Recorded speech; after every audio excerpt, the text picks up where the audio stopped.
What's going on, everyone? Welcome to another edition of the Vicktory Life Legacy Spotlight. Today, and I always say I have a special guest because a lot of my guests are special, but this one is a very special guest, man. The Vicktory Life Legacy Spotlight, the podcast I have with my cousin Mike, all the things I've done started because this guy pulled me in several years ago to jump on the show with him. And this is one of the hardest working men in the media. I don't care what you say. He is my brother down in North Carolina, Cal Bailey, fresh out of Southwest Virginia, father of soon to be three, Yeah. covers the Panthers, you know what I'm saying, the Hornets. Just a phenomenal person, a wealth of knowledge, and someone I love dearly. I was honored to be in your wedding. Kyle, how you doing? I'm good, brother. I'm good. Thank you for doing this. That was very, very kind things to say. But at the end of the day, you're just my boy. And that's all that needs to be said. But like, no, for real though, years ago, I somebody said, "Hey, did you read this thing that Dwight Vick wrote at rivals.com about Virginia Tech?" And I was like, "Dwight Vick, you mean like the first Vick?" And they were Yeah. like, "Yeah." They were like, "Dwight Vick, yeah, he wrote this really good like you should read it." This was when I was doing radio in Blacksburg. I just started out and they said, "You should read it, you should have him on." I was like, "All right, sounds like a good idea." And I called you up. We had a great conversation, had a great segment, I think, later that day, and the rest is history. And here we are doing a podcast about, I don't know, 10 years later. So it's pretty wild. Yeah, for a little pride. Listen, first of all, to this day, man, when people ask me how did I get into this, this is like my side hustle because my 9 to 9, because I work 11 hours. So I'm a licensed therapist and I help families and help kids. I give back, I speak, I motivate, I donate my time. But I got into this business because of you. Everyone was like, hey, listen, you should write. And I was like, I'm not a writer. And I started writing and it was well received. Shout out to Hokie Nation. And then you, like you said, you came and we jumped on the phone. Next thing you know, my segment with you turned into a pregame show we did for a year. Unfortunately, the Hokies beat Ohio State that year, but they ended up going 6-6. Yep. But I learned so much from you, man, and we had so many great times. And I've seen your grind to where you at. And we're gonna talk about that, how you got to where you at, because a lot of people didn't know, man. Like, listen, there were times, and I'm not even lying for those when I run this. This dude, Kyle, was working 4 jobs. Like, so everyone, before I go into his childhood and how he got into this guy, Kyle, my brother, my boy, we would do the pregame show for Bill Roth and those guys came on. Then we would go upstairs to the media area, grab a bite, and then we would cover the show. And while we covering the show, Kyle would then do those updates. If you listen to radio, sports talks, radio, XM radio, about the Yeah. game. And then he Yeah. would leave there. We would go do the post game presser. I'm exhausted, by the way. I'm tired. I was running around, like it's nothing. And then we go and do the post game presser. Then he would leave, go home, and then he would do more work. He would work on the weekend and do local sporting events. But Kyle, Boy, man, I had high school football on. I'll never forget that part you just said. I was in grad school. All right, so I had class all day, office hours on a Friday. Right, got out of the office hours. I want to say around 3:30. Booked it to the radio station in Radford. Picked up my equipment. Drove to Giles. Called a high yes, school football game on Friday night in Giles County. Soon as the game was over at Steve Ragsdale Field, busted it up to Columbus, Ohio. Right, for Virginia Tech and Ohio State. All right. I get up the next morning. I barely slept. I hit the casino. I think I called you from the casino, right? I squeeze yes. in like an hour and a half of fun. I get a few hands of poker in. Then I headed to the stadium where I'm doing the pregame show. My pass gets screwed up. All right. So check this out. I don't even know if you remember this. I'm supposed to do the Virginia Tech Ohio State pregame show right on the flagship from just outside the stadium up there at the shoe. They don't. What I thought was squared away wasn't squared away. I end up doing the pregame show in the back of my truck on the top of a parking deck in Columbus, Ohio, What? surrounded by oh yeah, no, I was sitting in the back of my SUV actually. Now I think about it, and I had the hatch open, and there were fans tailgating all around me, and I had enough of a cell service where I did a 2-hour pregame show from the top of a parking deck, surrounded by fans tailgating.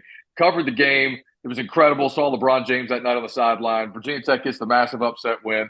I drive back. I got a show the next day. So no, you're right. Those were the days, man. Like I tell people all the time, I'm Yes. here just through sheer. I'm here through sheer stubbornness because I just didn't quit. Because I just kept showing up and I kept going. And yeah, those were the times, man. I worked some 90-hour weeks back in those days. There's no Also doubt about remember, it. listen. I remember one of the highlights of my career, and I still talk about was in 2013, 2014, one of those years. You couldn't do the spring game for ESPN, and you were like, I got a guy for it. And you hooked me up with Andrew and those guys, and I was like, Kyle, man, I ain't never done TV. I ain't going. You were like, hey, hey, hey, if they You'll be approve fine. you, it's just a conversation. I went up there. Our brother Danny Noakes was the producer. Didn't know him yet, and Yep. I met him later. After that, he did the show with you for a few years. He loves you, and it was crazy because you kept pushing me, and I would look at you. Mind you, I'm a hardworking person myself, but I've never met anybody like you. I remember again another reflective moment. We are down doing the ESPNU ACC Media Day. You and I were down there with everybody, Radio Row. We're down in Pinehurst, South right? Carolina, huh? Down in Pinehurst, North Carolina, right? Pinehurst. Yeah. And we're down there. And I remember, first of all, I'm in awe. I'm seeing Coach Cutcliffe, guys, everybody. Dabo, Mike London. It was great. And you just walking around. First of all, we were up all day.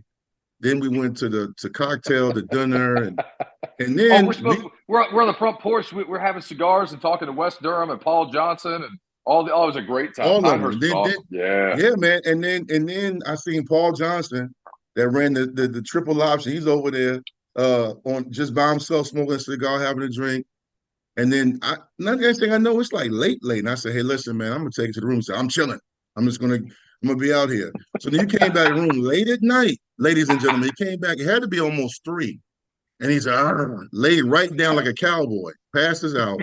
Then I wake up, he's already up. He did a morning jog, a morning run. So I might have to get them to urine screen this dude because nobody is that hard work. So where did you Well, go ahead, that was Kyle? well, no. That was you're gonna ask me where I got it from. I mean, listen, I don't know if there are people I'm sure that outwork me, but I'm never going to be accused of being lazy. And I got that from my dad, from my mom. Um, to this day, my dad still gets up way. He should have retired by now, but I think he just doesn't know what to do with his time. But he's about to, thank goodness. I've watched that man get up at 4:30 every day my entire life. When we had high school 5:30 a.m. baseball practices. He was the one that got me out of bed to drive me to school or to do. So I mean, I just watched that, and I have people in my family in my life, as you do too, that they just set the standard, they set the example, and that you shouldn't fall short of that. And so, if you want something, I think it's pretty well established at this point that the only way to get it is to work hard and bust your ass and put yourself in a position to make it happen. One of my favorite sayings is, I find the harder I work, the luckier I get. Hmm. And that tends to be, that's at least so far in my life been the case that, I don't know that I'm the luckiest person in the world, but I've been pretty persistent. I've worked pretty hard and I've been pretty lucky along the way. So, yeah, no, I'm just like, I've watched my parents work their asses off. Both my grandfathers, as I've talked to you about before, were coal miners. And so, when you have grandparents that, walk 3 miles deep in a mountain every day, not knowing if that was their last day and they weren't coming out, to put food on the table. Talking about sports and working in the media is not really hard, comparatively speaking. So you work because that's what you're supposed to do. You talk about your parents and your family. I met a lot of them at your wedding, man. Shout out to your beautiful wife, man. You talking about lucky you get. You won on that one, my guy. She is a Yeah, beautiful woman, a beautiful mother. The pictures, by the way, your family, man. You guys are like y'all should be on a magazine, bro. Y'all look great. I I saw the pictures appreciate on, that. on, on social media the other day, man. You guys True look great. story. She drags me kicking and screaming to those things, right? I hate taking pictures. I can't stand it. But it is what it is. But I know it matters to her, and she's absolutely right that one day we're going to be very glad we have those. When the kids are older and we're older, and gray and sagging and everything else. So yeah, I mean it's one of those things where we're very grateful that we have the opportunity to do stuff like that together as a family, and she made me do it, and she's the designer and the tasteful eye of the family, so she makes us look good. I have very little to do with that, but no, she's an amazing person. She's sneaking out the door right now to throw the trash out there, and she's giving me some side eye, like, are you saying nice things about me right now? So she's sliding back in. She's about to bust. The baby's coming out in 3 days, and that woman Wow. has never. So that woman has never been more ready to not be pregnant. Oh, She's been pregnant for like 4 straight years. So I mean, well, she's yeah. she's over it. She's yeah. She well. Let's talk about, you talk about your blueprint. When I was at Virginia Tech in the late 90s in Southwest Virginia, and I always said, man, that was definitely some of the best times of my life, arguably the best time of my life. But Right. the people there were wonderful. When I got tight with you through working radio and media, man, we developed a great bond, a friendship that still exists to this day. To me, you embody Southwest Virginia, man, because you're a humble guy, you're a hardworking guy, but you also some of those people have never left, just like where I'm from in Tyler, where people have never left. You are open-minded. You're very relatable. I can put you in a room with guys that know how to like hunt and chop wood and fish, and I can put you in a room with guys with do-rags and talking crazy. Like, you are able to relate, and you relate to so many people, which is why I think you're so great in what you do. But talk about the Southwest Virginia scene, man, growing up in sports, and touch on eventually your relationship when you met Coach Beamer and growing up being a tech guy. I know you cover all Yeah. sports, but talk about that. Well, I was a UVA fan when I was a kid, right? I I forgot think you about did. that. Yeah. So was I. So for a minute I was UVA because I mean you got to figure when my dad was coming up in the region, from Southwest Virginia, Southern West Virginia, he lived in both. Virginia Tech football wasn't a thing. Like it was a thing, but it wasn't a national brand like it is today. And so but what was UVA basketball, and my dad was a big basketball fan, right? So those Terry Holland teams on through those Jeff Mm, Jones teams. My dad was a huge still is a big basketball fan. So he had me pulling for UVA basketball as a little kid. But when you grow up 10 minutes from Lane Stadium, eventually it gets you, right? And so that's what happened to me is that, begrudgingly, as I got a little bit older, it was like all my buddies were like, hey, dude, you're a UVA fan. Virginia Tech's right there. And I'm like, you know what? Yeah, you're right. It's way cooler. So, it didn't take much. And I still tried to hide it for a minute. But, when you go to high school in Christiansburg, you're going to Tech games at 14 years old and trying to sneak into the student section to party with the college kids, right? You're out in the German club fields, as a sophomore at high school, trying to steal beers out of coolers when everybody else is going to the stadium. So, there was a gravitational pull from Virginia Tech that was always going to eventually get me, and of course, it got me. And it's the place I love most on earth. It's funny you mentioned that because there's so many Virginia Tech fans and alumni here in Charlotte, right? yes. It's the closest major city to Blacksburg, right? We think about Richmond, we think about Northern Virginia. Obviously, that's Virginia Tech territory, but so is Charlotte, man. I mean, Yeah. it's funny. It's so great to me to, you see if you're going to a game in Blacksburg and you're coming from the 757, you're coming from Northern Virginia, you're coming across 64, you're coming down 81. You see the flags, you see the tailgates, but you see the same thing coming up 77 North, from Charlotte, from Huntersville, from Mooresville. And so there's a boatload of us here. And, I tell people like, if it doesn't matter if you're from Southwest Virginia like I am, or if you're from Northern Virginia or Charlotte or Pennsylvania or out west, like it doesn't matter. You love the place. Like we're all Hokies. But for me, when you grow up there too, there's an added layer of there's just a deep seated pride that you can never shake. Like I get a little, emotional thinking about it sometimes because I think about I hope there's a day that I get to see Virginia Tech win a national championship because I remember as a kid, Christiansburg wasn't the Christiansburg of today. Blacksburg wasn't the Blacksburg of today.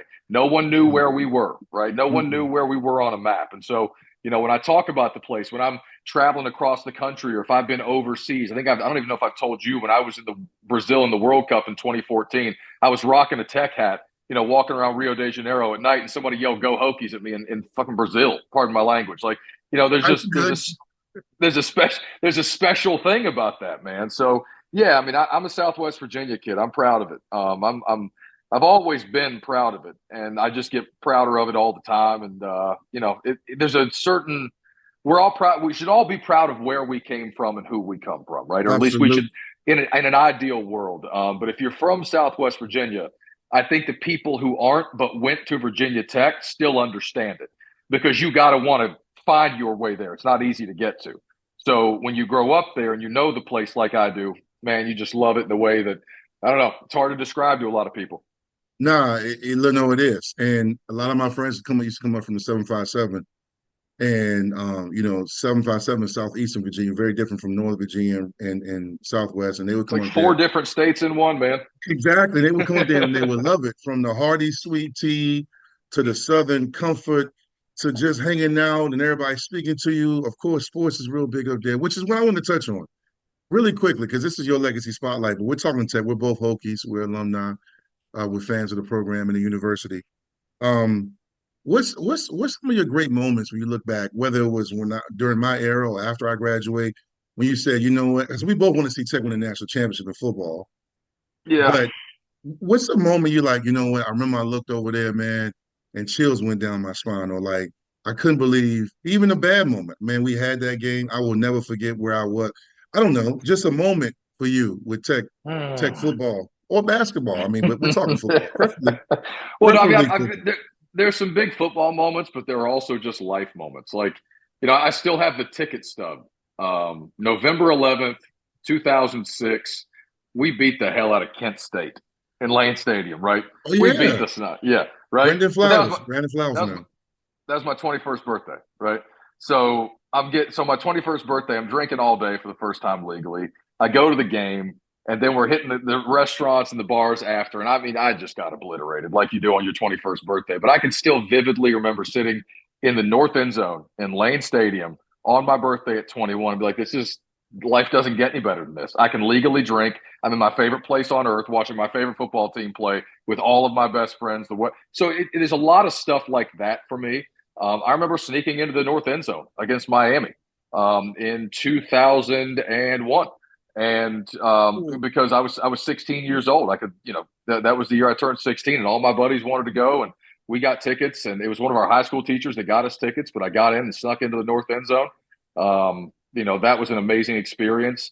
Duke when it was frigid, back when Duke still sucked, and it was a guaranteed win for us, but that I'll never that's one that stood out. Oh, beating Clemson by a million. I think that might have been 2006 too when I was a student.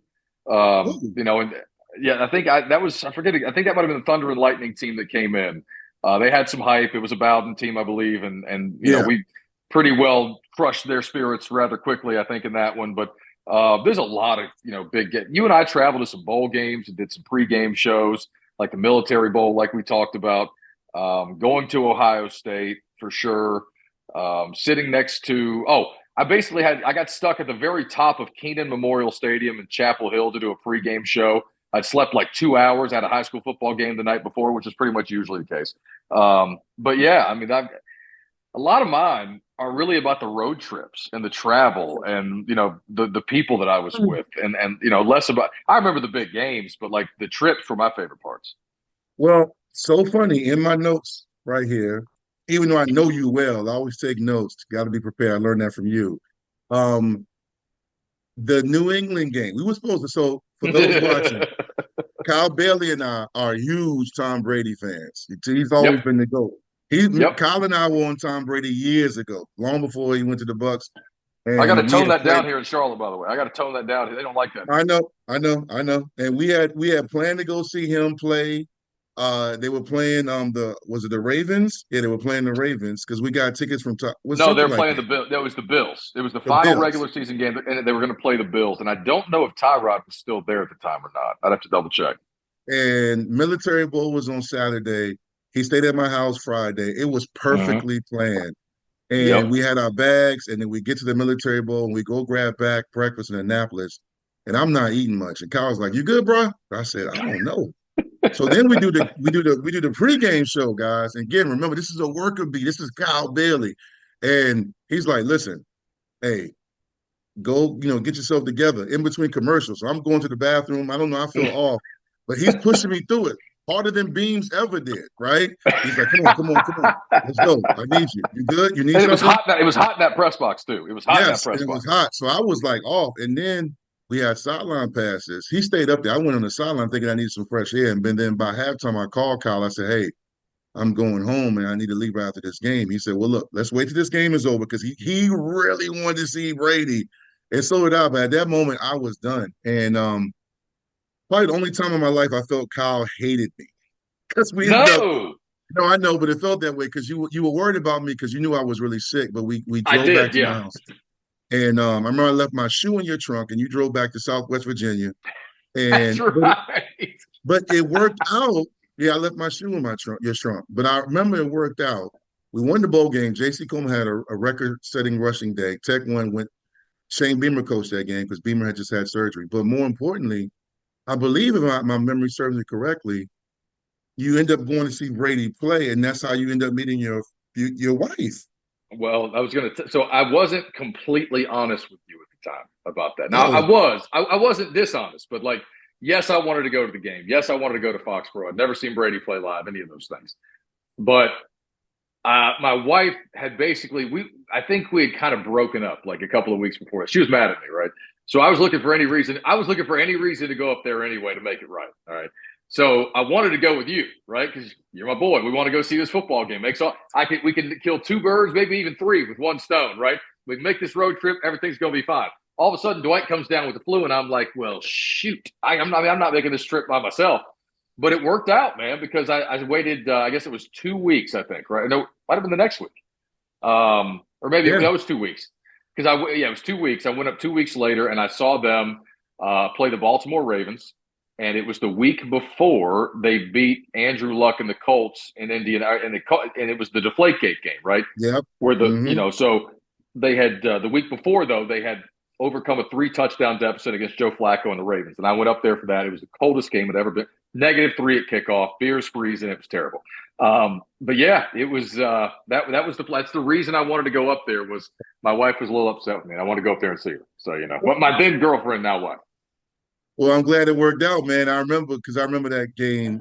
Yeah, Todd Rob was still there, and our good buddy, my teammate, my brother, ex roommate, Todd Washington was on the coaching staff, and he texted me you in the group chat, and me and you were looking at it, and we were like, "Hey, sorry for your loss, bro, but Brady."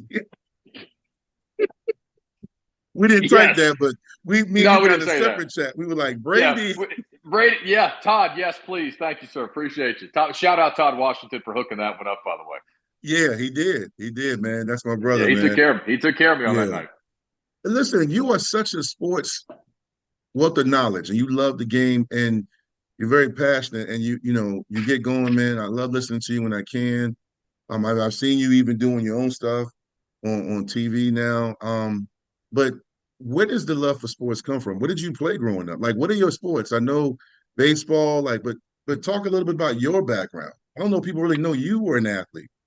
Yeah, well, I mean, my brother was the better of us, but I was all right. I just loved to play, man. I loved to play. It was our favorite thing to do growing up. I wanted to play everything, do everything, and we were just that way. We were the kids who, we had a little league game on a Wednesday during the summer when we were out of school. Well, we walked 3 miles down to the field 7 hours before the game so that we could, play home run derby and play in the creek until the game started. Like that, we did that kind of stuff, right? So pick up basketball, love playing football, golf. It didn't matter, man. I wanted to play stuff. I wanted to compete as a kid. And so that was our thing. Dad, I like to say that our dad, my brother and I, he taught us things. He taught us what we needed to know. The life stuff, the man stuff. If we had questions, he was always there to answer that stuff for us. But what my dad always wanted to do with us was ball. Like was to play sports, to watch sports. We listened to sports talk radio, going to see our grandparents anywhere we went, and that's just what we did. Like that was our bonding. And my mom didn't have any girls. And we love our mom, but it was oftentimes the three of us out on the road on Sunday, and we were listening to sports talk. We were listening to a game, listening to a race. That was one of the things my brother and I used to bitch at him about all the time as kids. Was, Dad, don't make us listen to NASCAR on the radio, but he did, and so it didn't matter what sport it was, man. That's what we did together, and that was our bonding time, and that's how we argued with each other and played with each other and learned to communicate. Like so much of it was through sports, and I know you have a similar experience. Hell, you went out with me and my boys from back home several years ago in Blacksburg one Yes. night. And yeah, Yes. and so you got to see pretty quickly the guys that I grew up with were pretty much the guys that you grew up with. When you talked to me, when you said, yes, I like to think I can relate to a lot of people because I think people are just people at the end of the day. We're all just a product of how we were raised and where we come from. And if you take the time to listen to people and find out more about them, you're pretty much always going to find things that you can relate on and get along with and or about. So sports was that connector for me and for my brother and my dad in a lot of ways, man, in pretty much every single way. And so I got older. I was a decent athlete. I liked to play. I wasn't, let's say, obsessed with the process, maybe like some of the all-time greats were in my head. There was probably a higher likelihood that, I'd have a career as a talker than as an actual athlete. And so at some point I started to take, that a little bit more seriously, thinking that might be my path to working in sports for a living. And I do, there are things that I miss. You know, I'm 38 years old now. I don't play pickup with my boys as like I used to, and I miss that stuff. I used to play in a Sunday league, playing baseball every Sunday with guys, old washed up high school and college guys, and that was some of the most fun that I used to have. But I still do miss doing those things. You know, I think it's natural as we get older to not be able to do as much of it, but Yes, yes. it's still when you watch it, you know, there's still that rush. I'm watching 49ers and Packers last night, man, and you know, watching the big plays get made and watching these guys celebrate on the sidelines. And you know, even if you didn't do it at that highest level, if you did it at all, you can still kind of relate to what it is they're going through, and you feel that adrenaline pumping when you're in the living room watching them play. And it's like this is the stuff that keeps us coming back to it, that foundation we formed when we were kids. Bro, and the one thing about you is you're like, you're on television, you do radio. We already talked about what you're doing down there in Charlotte, in the Charlotte area, North Carolina, but you're a fan like me, man. And I always love when I'm watching, nothing like when I'm watching the game, ladies and gentlemen, and I'm watching the game and I got my work phone and my personal phone. And I'm sitting there, and it's not even just tech, it can be anybody. And I look and I'm like, oh, I gotta look. It's Kyle. And I'm looking. He was like, what the hell was that? Or you like, are you kidding me? They have to fire everyone now. So Well, now like it's hold so on. funny. Uh, Well, the one thing I won't do is I don't call for guys to get fired because that's bad karma. However, there's some stuff so bad that it should get people fired. You yeah, know that's, but no, I was just giving you a hard time. I jump into it. I mean, here in Carolina, there's been a lot of good football played here at times in the last 25 years, but the last 6 years have not been it, and it has been tough to watch, man. And you know, I work every Sunday, and I consider myself lucky to work around the National Football League, and you know, work around a team and do a pregame show on Sundays, and you know, I think the NFL is a fascinating beast, man. And like you and I've talked about in the past, I don't love it the same way that I love college football, but that's okay. Like yes. I was never going to because I grew up in a big college football town. Like that's in my blood. But I Hmm. think the NFL is fascinating, and it's why I enjoy doing what I do so much. And you know, I just like to cover some winning football. That'd be all right. Just a little bit of winning football, and instead of outright incompetence at times, because that's what I've seen a lot of for the last 4 years. So yeah. Anyway, I'm not salty about it or anything, if you can tell. You know what? Let's talk about that, man. So you cover the Panthers and the Hornets. You do broadcasting and just talk about your role and what you do down there. And because I do have some questions about that, but just talk about, for those, our Virginia Tech people. I mean, a lot of people know they follow you on Twitter, they know what you're doing, but touch on all the different hats you wear down there in North Carolina. Yeah, I mean, it's not. So afternoon drive 3 to 6. For a number of years, I did 2 to 6. But when our new boss took over, and our kind of about the time, well, we were bought out by a new company in 2020, I guess rather traded for.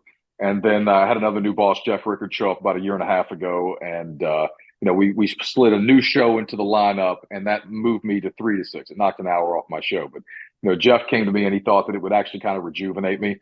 We had lost some staff because of the COVID pandemic, and 4 hours Yeah. solo is a beast every single day. And you know, I've actually enjoyed it quite a bit. I feel like 3 hours is a sweet spot for me if I'm going to go solo in the afternoons. So yeah, I mean, 3 to 6 every day. I host all 82 Hornets pregame shows unless I get sick. You know, so I've got the NBA 82 times a year. I host our Panthers pregame show on WFNZ at the Doghouse in Uptown, which is a basically a sports bar that gets opened up on Sundays that we have a studio in where, you know, people come and, you know, they're buying drinks. We got a DJ, they're partying. We're doing our live show there from across the street at the stadium. It's a great time. So I do that. You know, I host special coverage of things like the NBA draft, the NFL draft, Nice. um, PGA Tour events. Like for instance, the Wells Fargo Championship here at Quail Hollow is one of the biggest non-major events on the PGA Tour. The PGA Mhm. Tour players love it. First class event. It's amazing. I mean, people from all over the region, all over the country come for Quail Hollow. So that's one of those days where I see a buttload of Virginia Tech hats and Virginia Tech polos too. So you know, basically like that. I mean, I've been able to have the privilege of, you know, if it's a big sporting event that we're covering on the air, WFNZ in Charlotte, you know, I've been able to lead coverage of it. And, you know, host it from the studios or do the studio host thing. And, then where possible, I do some play-by-play still here and there. It's tougher to fit into since I've been, bringing more and more children into the world over the last 3 years. But it's one of those things I plan to do more of these next couple of years. So, it's been such a blessing, man. I've been really fortunate. I love this place. I'll always have a special place in my heart for Southwest Virginia, and it's certainly one of the most special places to me. But where we are right now, we couldn't be happier. We love Charlotte. We love Mooresville. It's an easy drive to home. My kids love it. It's just it was the perfect spot, the perfect situation, and the people here are just amazing. There aren't very many better people than Charlotteans, and I mean that. They're just wonderful. So I love it here, man. The teams suck. I mean, they're awful, but hopefully that'll start turning around here soon. I mean, it can't stay like this forever, right? No, no, it can't. I mean, I was going to ask you that though. So, this is a two-part question. How do you stay locked in? I know it's your job and you're passionate, but how do you stay locked in? And how do you stay humble? Because you're blessed right now. I mean, wife, three kids, beautiful home. I've been around your family at your wedding, and I've hung around your boys from back home. You're pretty popular on Twitter. You're well known. You're opinionated, but you're respectful. I mean, I've seen guys in your line of work, they lose themselves. And I'm not going to name people. You can anybody watch, you can do your own due diligence, but there's guys and women that get and do the same thing you do. All of a sudden, they kind of forget where they come from, and they kind of big time you. You've never done that. But how do you stay locked in because you're not covering the Ravens, and you're not covering the Golden State Warriors when they were in their heyday. So how do you stay focused? How do you stay humble? Because I'm just here to serve people at the end of the day. With Prosim that I may serve. I mean, it's a different kind of serve, but in my function, there are people here who love the local teams, who want the best possible information, and would like it delivered to them in an entertaining fashion. And I feel like I'm uniquely qualified to do that. So the truth is, I love what I do. I've always gotten a thrill from cracking a microphone and being able to talk to people and share information and to entertain people, which is what I am. One of the biggest functions of my job. But I also I'm not that important, man. Like WFNZ was here before me. It'll be here after me. I might be working somewhere else in 10, 15 years. I have no idea. Hmm. But I'm fortunate to do this job. I'm fortunate to have this position. There are a lot of people who would like to work in the afternoon drive in the top 20 market with professional sports teams and one of the fastest growing cities in America. Yep. There are a lot of guys who would like to do what I do, and I never lose sight of that. Me of 10 years ago would be over the moon with the opportunities that I've been given. And so I try to remind myself of that and to never lose sight of that because I've watched a lot of guys in this business become way too puffed up with their own self-importance and believe that, they're bigger than the brand or that, they're too big and too good to ever be moved on from. And, that these entities, these stations, these brands, what are they going to do without me? They move on. That's what they do. That's what they all do. And so, Yes. Yes. I think that I've built something here that people largely Hmm. appreciate and enjoy. Well, that's the feedback that I've been given, and I'm really, really humbled and grateful for that. And I like to do it for as long as they'll have me. And I think that's part of the reason I have had some success here is that, even though I'm familiar with the region, pretty familiar. I had a lot of family in North Carolina. I've met multiple cousins here in the greater Charlotte region that I didn't know before, right? So even though I didn't grow up here, I've got a good feel for the greater region because culturally, it's not that much different than Southwest Virginia, right? But I also didn't grow up here. And so I came in and tried to respect the place that, hey, I've got more learning to do than teaching or preaching. I need to, and that's the fun. If you take the time to learn a place, learn a people, listen to what they care about, what they love, you're going to benefit from that. And people like to talk to you. It's one of my favorite things on my show is to take phone calls. Like in my business, there are a lot of guys in the sports talk radio industry that don't want to take phone calls anymore. And Yeah. I just can't fathom doing that. I can't fathom WFAN in New York not taking phone calls from New York Yankees fans or New York Giants fans. That's crazy to me. Not that they aren't. I'm just saying to me, that's the lifeblood of sports talk radio. So No doubt. when we have big stories break here, my phone lines fill up and I get to talk to people. There are days on big stories breaking. Cam Newton gets let go. Ron Rivera gets fired. Ownership changes. Owner gets hired. The biggest like watershed moment, type things in the history of the sports in the city and what I do. I'll take phone calls for 3 hours straight. And it's the No best doubt. day. It's because I love hearing from the people that are out there listening every day, because 98% of them just sit and listen. They don't call, they don't text for the most part. Most people that listen to sports radio, they just hang back and listen. They don't Yeah, engage that much. But yeah. we have a very engaged body of listeners here. And on days like that, when they call in and I get to hear from all these people, I know them all. Like you make friends with these people. I know their names. I know what they're calling about. We have inside jokes. It's the coolest, man. So like, if you don't approach this job, in some kind of way where you're grateful that what you do is fueled only by the people who are out there listening and giving you their time. If you don't look at it from that perspective, you're probably doomed to fail in this business in a lot of No ways. doubt. That's wise words. Speaking of that, real quick, just a few more questions. I gotta ask you this question, Kyle. When you talk about hearing the people, and I love fans, I've always tweeted, and I say this even when I'm on different platforms. I learn so much from fans because they live and die with their teams, right? Yeah. But you're also interacting with the coaches and players. And again, I'm not trying to get a hot take. I don't need a, that kind of drama around me. But who are some of the phenomenal people? I mean, I know we don't have enough time in the show, but since you've been down there covering the teams, the Panthers and the Hornets, who are some of the coaches or players you're like, you know what? I love this guy, or this person was for not, or people may not realize this, but this guy was this way, and he's actually a really good guy. Who are there some people you'll never forget or you really enjoy talking to? Oh yeah, for sure. There's one that just got let go up there. Ron Rivera is one of my favorite people in sports. Really? Oh yeah, I love Ron Rivera. He and I were here together for a couple of years. I wasn't here for even the majority of his tenure, but when I was here, I jumped right in, got to know him quickly. He's a first class guy. Ron Rivera is a first class human being.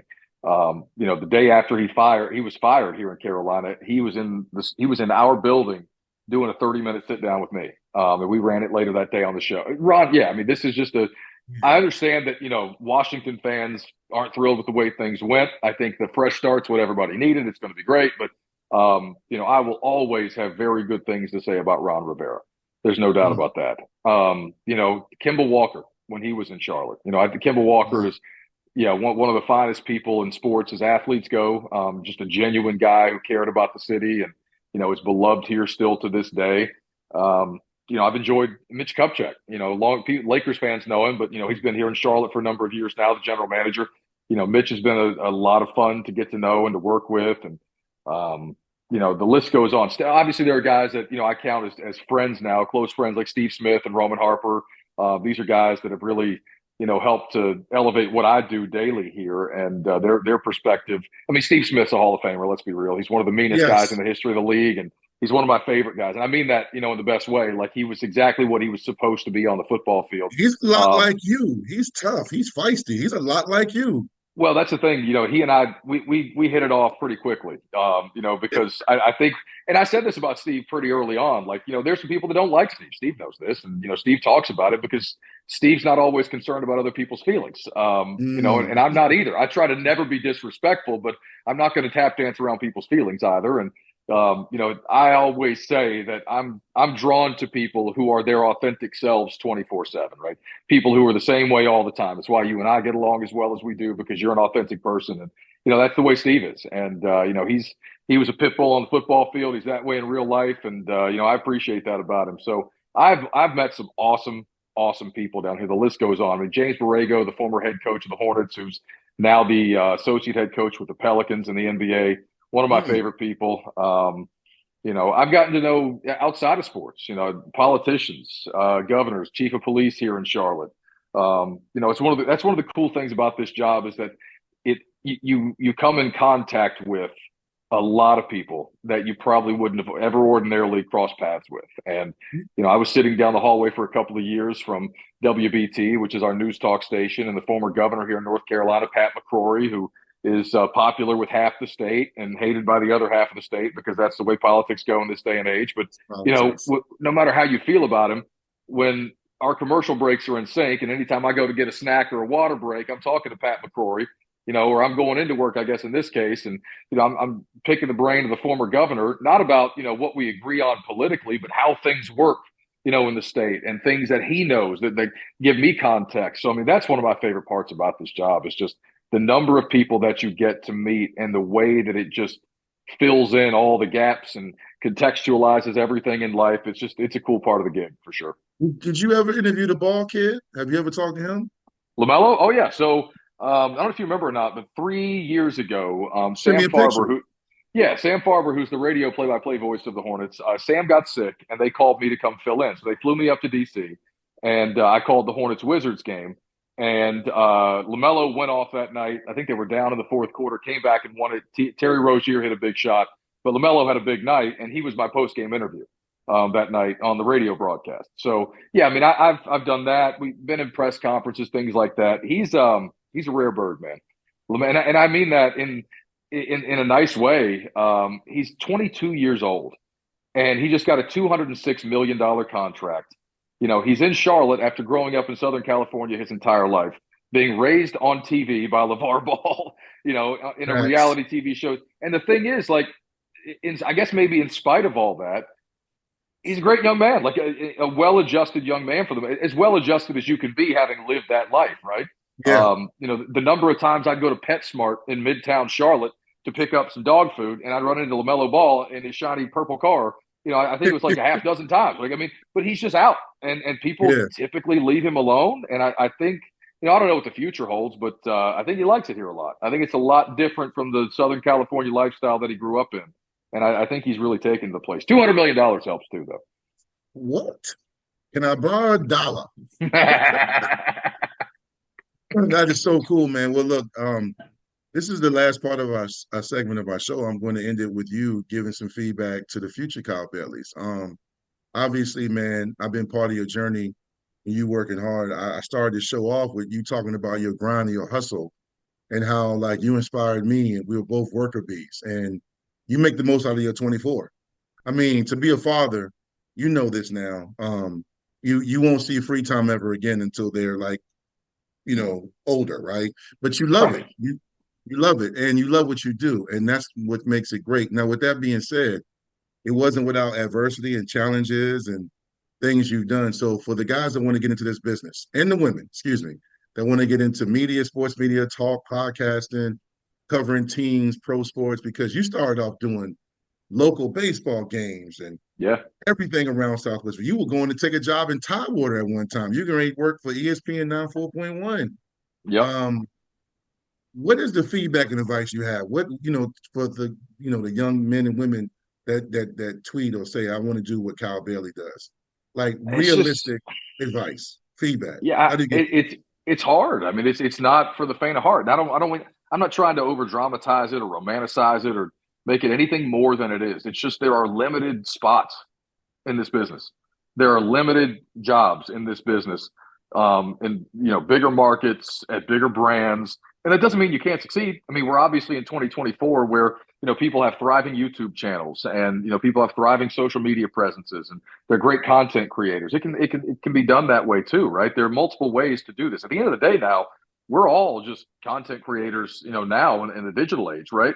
Now I think in radio we have a bit of an advantage where I'm doing my show live. I don't think there's anything like live radio. And I think a lot of people agree. If you're into that, you think, you can go back and listen to the podcast of my show. Yep. And I think that I know last year collectively on our station, we had probably a couple of million downloads of all of our shows. Or something along those lines, right? So there are a lot of people who can't listen live, but we're on Spotify and Apple and things like that. So they'll go listen live. But anyway, point is, we have a little bit of an advantage that we get to do it live, and you can listen to it after the fact uninterrupted. So we're all content creators. It is persistence, man. Like that's the word that I would use is persistence. If you know you want to do this, you can't quit, right? You have to. You're probably not going to make a lot of money doing this for a while if you really want to make a go at it, right? But that's okay. That's what your 20s are for, right? You're not supposed to be rich in your 20s. You're just not. I mean, you can't. If you want to be rich in your 20s, go get a finance degree. Go work on Wall Street. Go flip real estate, and that's awesome, right? I've had some real estate success here myself. Like real estate is a good thing, but if you want to be a content creator, if you want to do, that's what your 20s are for. Be broke, chase it, create content, come up with ideas, hustle, work 2 and 3 jobs. That's what I did. That's what a lot of guys do. And at the end of the day, you still may not make it. You still may not get, but at least you will have exhausted yourself trying. You will know. And I tell people all the time that, yes, I think I have some God-given talent. I think I'm a pretty good talker, a decent interviewer. But there are a lot of good talkers and decent interviewers out there. Did they Hmm. quit? Did they quit too soon? Did they not have any work ethic? Did they, I don't know. I can't speak for those guys. All I know is I'm stubborn. I kept showing up. Any opportunities they offered me, I took them. In this, the years that I've been here, especially early on, if there was a special event bowl game and everybody else was on vacation, but they needed somebody to host the pregame show, me, I'll take any assignment. So you need reps. You need experience. You probably need several things to do this, but what you really need is a stick to itiveness and a stubbornness and a persistence that's going to keep you showing up even when you're asking yourself, why the hell am I still doing this? Because there have been plenty of times in my life, especially earlier on, where I was like, why in the hell am I still doing this?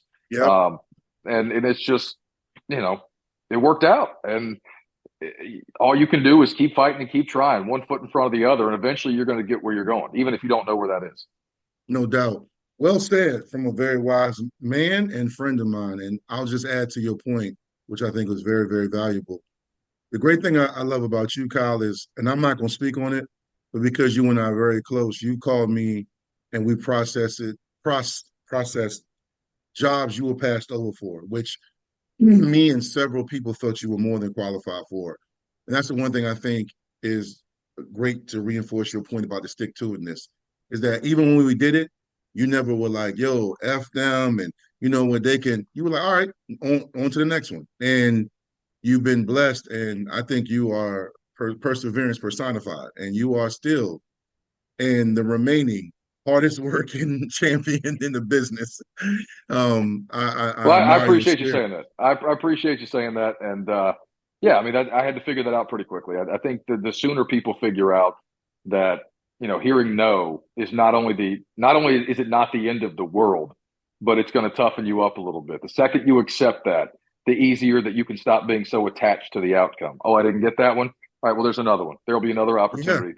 But there won't be another opportunity if I fold and if I quit. Yeah. So there's also a lot of politics in this business. What I found that you're going to hear no a lot in this business, and it will have nothing to do with how good you aren't or you Bingo. are. Right. I mean, that's some guys just have preferences. Some people like a different sound. Some people might not like your personality, even if you are qualified and capable of doing the job. There's a lot of, pardon my language, bullshit you're going to have to put up with Hmm. in this business. And if you can wade through that bullshit and you can have a thick skin and you can avoid letting your feelings get hurt, you're going to be okay. Yes. Salute to you, man. That is right on and spot on. Kyle, I want to thank you, man. We're recording this on Sunday afternoon. And I'm just glad to catch him. And this is the second time. The first time I tried to get you and you were expecting your second child. So it's My something son, about my yeah. time. Yeah. So man, and we couldn't do it because she went into labor. So I'm glad I caught you, man. Thank you for jumping You and I on. are linked up. We're linked up. Yeah, We're doing girl, boy, girl together. Man. How about that? that's how we do it, man. And I want to say this while I record this, man. Thank you for everything you've done for my career. People don't realize it. That's why I wanted to make sure you got on. You pushed me to do it. You said, "Yo, you'll be great." So I appreciate you. Well, and that's it's a mutual admiration society, man. Trust me. The things I've thought about you remain so, and have only been amplified over the years. And one of the things I figured out about you quickly was that you are a family man who's out here to take care of yours and do the best you can for the people that you love and who depend on you. And Shanice and Sid and Isaiah and Lolo. I mean, those you got a beautiful family, man. You really do. And it's great to see you thriving, and I'm always blessed to call you a friend. And whatever you need, you just pick up the phone and call. Yeah, well, I appreciate it, man. I love you, my dude. Thank you, everybody, for tuning in. This is the Victory Life Legacy Spotlight. Sports broadcaster and a man who wears many hats, Kyle Bailey, down in North Carolina. Please support him. Check him out on Twitter. Also, make sure you subscribe to our channel and continue to support the Victory Life movement where we empower others. And like I say every episode, no matter where you go, no matter what you do, make sure you have a positive impact and you leave a great legacy. I'm Dwight Vick, owner and founder of Victory Life. On behalf of Kyle Bailey, thank you guys for watching and checking in. Thank you.